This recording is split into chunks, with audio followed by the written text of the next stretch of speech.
Искам да кажа нещо и за отговора на Руската федерация по отношение на демонтирането на паметника на Съветската армия. Сега, разбира се, много от тези хора, които са така стабилно подпомагани от чужди фундации, веднага излязоха и казаха: ето, Русия ни заплашва, размахва ни пръст. Значи, първо, в България от години се правят различни провокации срещу Русия.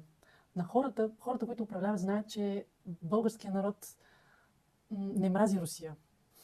И те всячески се опитват да скъсат всички възможни връзки с Русия. Било то икономически, дипломатически, културни. Ние сме нарушавали търговски споразумения. В момента нарушаваме двустранни споразумения и договори. По отношение на паметниците има не един, а два договора, подписани с Руската федерация.